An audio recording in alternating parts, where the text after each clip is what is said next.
principalmente nós, professores. A gente fala do Quilombo dos Palmares e esquece de falar para a criança negra e para as crianças não negras do sul do Brasil, que aqui também teve resistência, que aqui também nós tivemos quilombos. Em 1889, nós vamos ter aí uma outra lei, buscando a Lei 7.716, definir quais seriam os crimes vistos como prática de preconceito e discriminação. Então, eu vou estar falando um pouco mais aqui dessas leis, para a gente depois entender, será que a lei mudou o nosso olhar?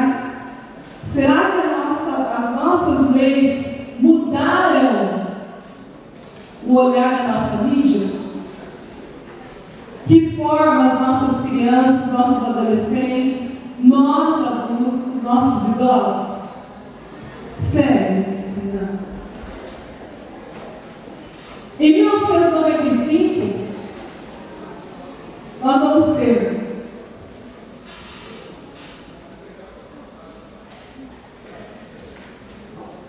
a Lei 9.125, de 7 de novembro de 1995. O que se instituiu naquele ano, pessoal? Será que foi o governo brasileiro, o governo Fernando Henrique Cardoso, que era muito bonzinho, né? Redentor, que quis instituir essa lei? Não, teve a marcha do movimento negro, a Brasília, a marcha do Zumbi, e aí o governador assinou essa lei, que instituiu o 20 de novembro, Dia Nacional da Consciência Negra, que já anos e décadas era celebrado pelo movimento negro no Brasil, mas não compunha o calendário nacional. E toda vez que tem uma discussão para se estabelecer que o 20 de novembro é feriado, algumas cidades do Brasil têm, outras não, porque aí fecha o comércio, o mundo capitalista vai deixar de lucrar, e as pessoas não querem mais um feriado. Ah, mas já tem tanto feriado, para que feriado negro? Não é mais de subir? Aí nós começamos a repensar, existem leis combatendo o racismo, mas a mentalidade ainda não mudou. Para alguns, feriado 20 de novembro não é importante. Para quê? Feriado de um herói negro. Para outros, feriado contemplando a figura de um herói negro é importante. Aí eu pergunto para vocês, e Maringá é feriado?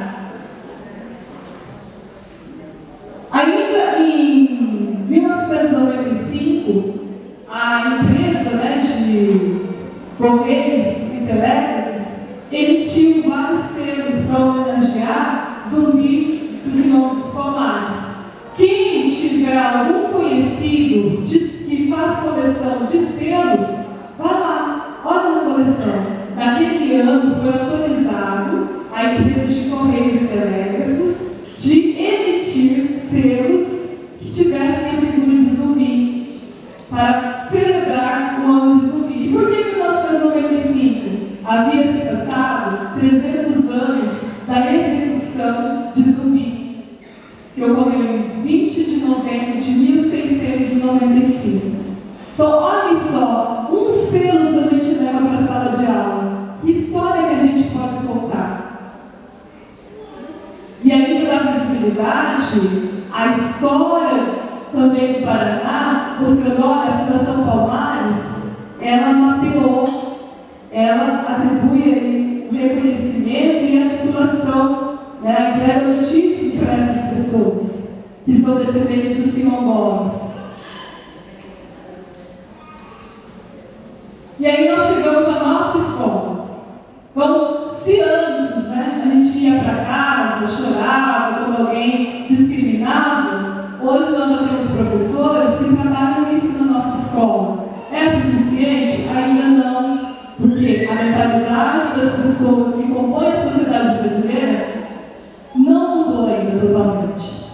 Então, em 2003, nós tivemos a aprovação da Lei 10.639. Quem é professor aí na educação infantil, no ensino fundamental, 1 ou 2, no ensino médio, na educação superior, todos nós, educadores, educadores e educadoras, temos que dar visibilidade à história da África, à cultura afro-brasileira e africana em nossas instituições de ensino. Então, se na minha época eu nunca ouvi uma professora contar uma história lá da menina bonita do laço de fibra, será que era culpa dessa professora, gente? Qual foi a educação que ela recebeu? Não tem só culpar o passado, mas que educação que havia no nosso currículo. Qual era a concepção de educação? Conteúdos pautados na cultura ocidental e eurocêntrica. Pouco se falava do índio, do negro e do mestiço. Quando se falava, era no período da escravidão. Estudou a história do Brasil da escravidão, não falava mais de negro. E aí? Depois de 13 de maio de 1888, acabou a história do negro no Brasil? Acho que aí que ela começou com mais vida. Então, acho que a nossa lei, a 10.639, ela deu visibilidade.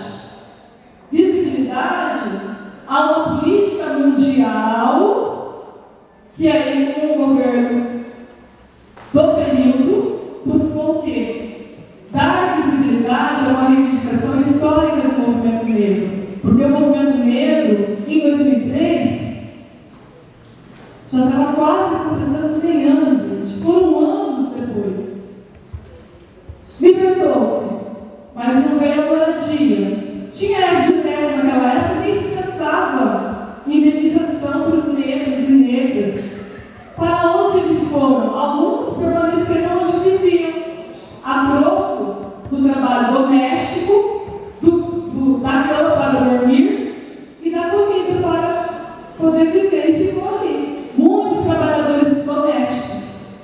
Ou então, quando foram para os espaços urbanos, tentar reivindicar, junto com a população operária branca e de diferentes nacionalidades, um espaço no mercado de trabalho. Então, essa história, a gente precisa dar mais visibilidade.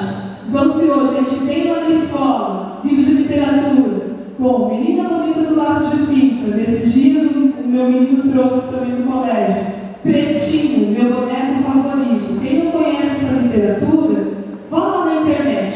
Pretinho, nós que somos mães, que somos tias, primos, primas, os homens também, né? Se a gente fala de machismo, vai falar só para a mulher educar os filhos. Os homens também. Vamos ler essas literaturas e ver que Pretinho, meu boneco querido, conta. É uma história de uma menina negra, vou falar rapidinho, é uma menina negra que fez aniversário e a mãe leva para comprar um brinquedo.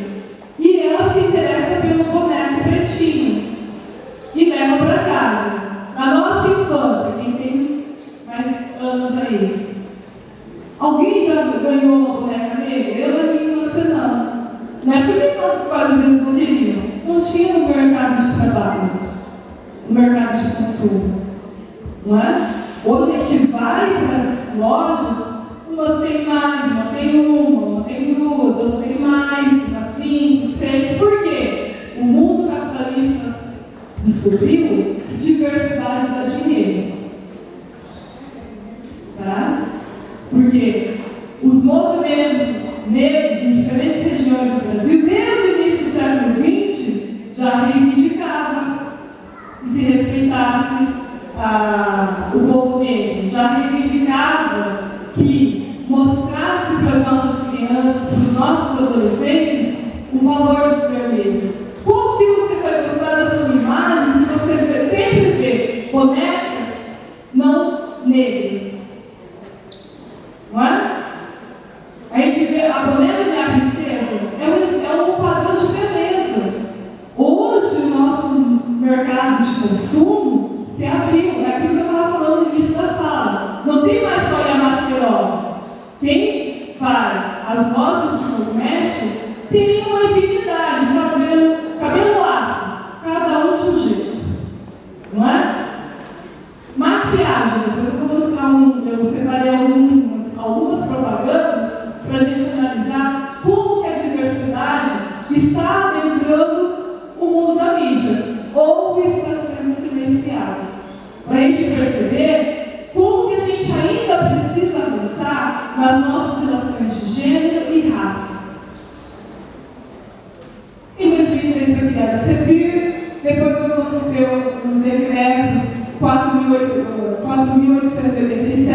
2003, regulamentando aí os procedimentos para titular as comunidades quilombolas. Por quê, pessoal? O negro, quando fugia, ia para os quilombos, formava os quilombos, ou ia para os quilombos. Em 1850, no Brasil, veio a lei de terras. Só tem acesso à terra quem tem dinheiro para comprar. E aí, esses que ficaram nas terras de quilombo não tinham, muitos não tinham escritura. Então a Fundação Palmares, por meio dos seus pesquisadores, busca o quê? Mapear, realmente estudar e ver se é possível o quê? Atribuir a titulação. Porque nós vivemos uma sociedade em que a propriedade da terra é um direito, mas quem tem o dinheiro para comprar. E quem está lá há anos? Então é necessário esse mapeamento, a pesquisa, para depois atribuir a titulação. No caso das comunidades quilombolas. E aí nós temos o decreto de 2013. Agora pense, quem está aí com o celular, vai lá na calculadora, pega 2003 menos 1888. Quantos anos demorou após o fim da escravidão para se reconhecer o Estado brasileiro que tem negros que vivem em terras de quilombos que não tem o título da terra? Fazer a operação. Quantos anos são? Quantos anos se passaram, pessoal? 2003 menos 1888. Certo? Ninguém vai me falar? Foi? 115 anos.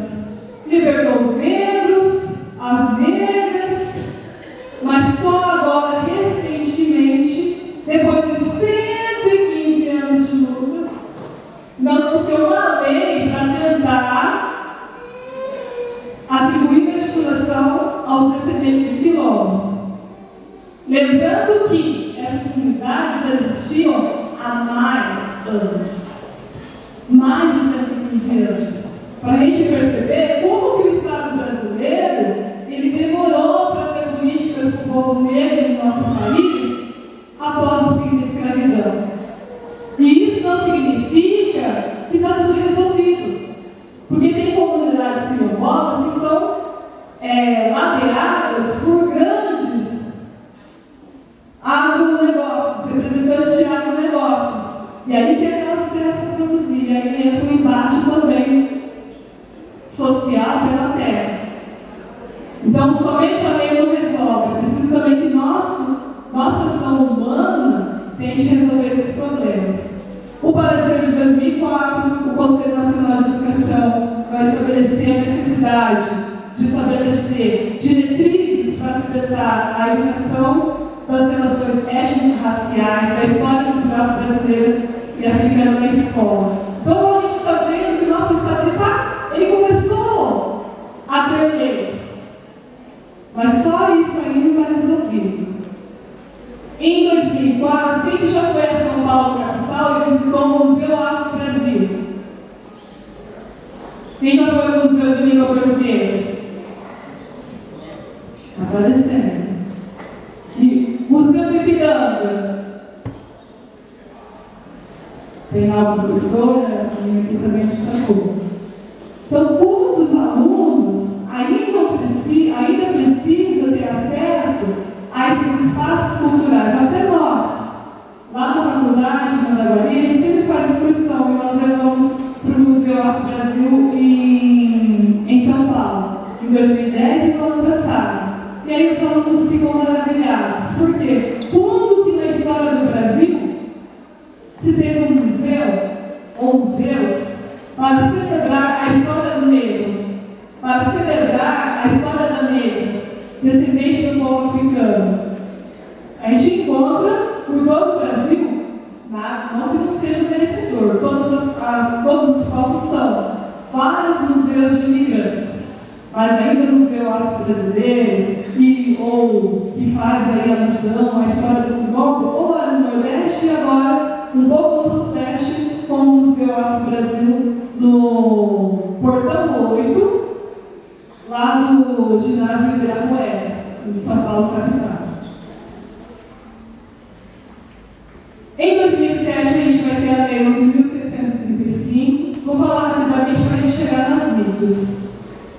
Houve a instituição do Dia Nacional de Combate à Intolerância Religiosa. E por que 21 de janeiro?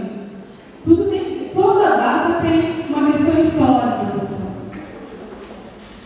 Um representante da Igreja Universal da Bahia usou a imagem, ou seja, a fotografia de uma Ialorixá, a mãe Gila, do terreiro de Candomblé, e colocou no jornalzinho da sua instituição religiosa de que ela lesava o bolso de seus clientes. Ela já tinha problema de saúde, agravou-se e veio a óbito. E como racismo no Brasil, essa questão de discriminar o outro, uma questão étnica e cultural, principalmente étnica, é crime, os seus representantes entraram na justiça. Foi para a primeira instância, segunda, terceira instância, ganharam e os seus residentes foram indenizados. Então, isso são práticas recentes. Então, 21 de janeiro é uma data símbolo para relembrar esse fato que aconteceu com a mãe Gilda, a representante do terreiro de Candomblé na Bahia, e destacar, ainda precisamos aprender a respeitar, a conviver com a prática religiosa do outro. E quais as práticas no nosso país foram fortemente discriminadas? A de matriz africana. Aí vai o Tupi, o Umbanda, Candomblé e outras denominações. Né? Então, ainda é recente a nossa luta contra a discriminação em relação à prática religiosa cultural de matriz africana. Em 2008,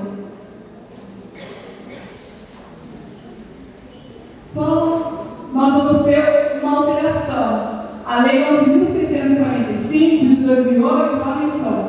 A LDB, Lei de Diretrizes e Bases da Educação Nacional, a 93/94, que foi aprovada em 1996, durante o governo do presidente Fernando Henrique Cardoso, destacava lá o estudo de todos os povos que colaboraram para a construção da sociedade brasileira e do povo. Então, a 10.639, ela veio e incluiu da visibilidade à história e cultura afro-brasileira e africana. A 11.645 de 2008, a história e cultura afro-brasileira, africana e indígena. Tá?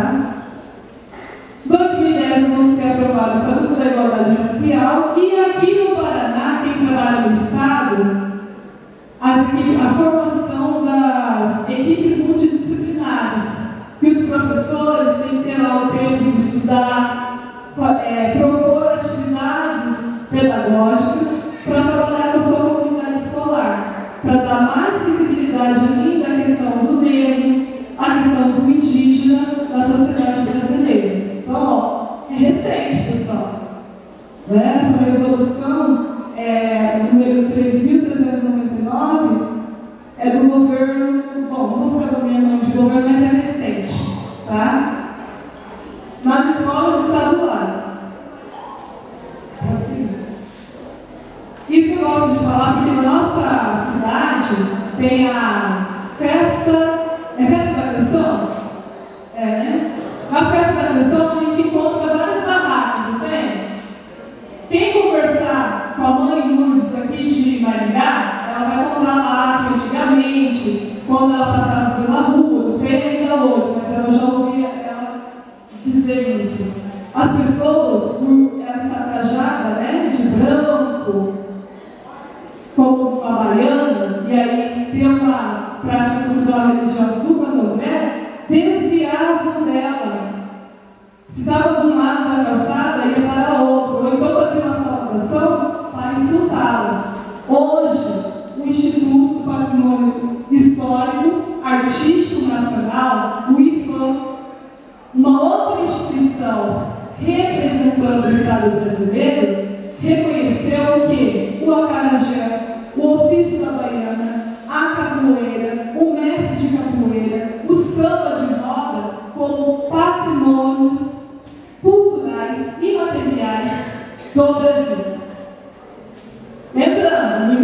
século XX, quem era capoeirista era preso se fizesse apresentação em público, não era isso? Hoje não, hoje a capoeira está aí, ó. Está na praça, está nas academias, está no livro didático público do Estado do Paraná. Quem acessar lá o livro didático público do Portal da Educação, um dos capítulos trata sobre a capoeira. Quando se esperava isso, gente? De proibição virou conteúdo escolar. Então nós, professores, precisamos trabalhar mais ainda. O samba de moda também. Enfim, estou terminando para a gente analisar algumas propagandas. Quem aqui já é concursado? Levanta a mão, por favor. A maioria é concursada. Mas tem gente procurando o quê? Fazer concursos públicos. E o Estado brasileiro, recentemente, por meio da lei 12.990 de 2014, quem está na calculadora do celular, conte lá. 2014 menos 1888. Quantos anos se passaram o Estado brasileiro tem uma política de reparação? Dos anos que os negros e negras trabalharam gratuitamente para formar a sociedade brasileira. 126 anos. E isso, a lei chegou. Não quer dizer que o menino e a menina negra não precisam estudar para ir pleitear uma vaga no concurso. Porque a gente quer às vezes conta, mas eles vão entrar sem fazer nada. Não, tem que estudar. Tem que estudar. Não passou em um, estuda mais. Não passou em dois, estuda mais. Isso serve para todos, independente de etnia. Né? E 20% das vagas oferecidas nos concursos públicos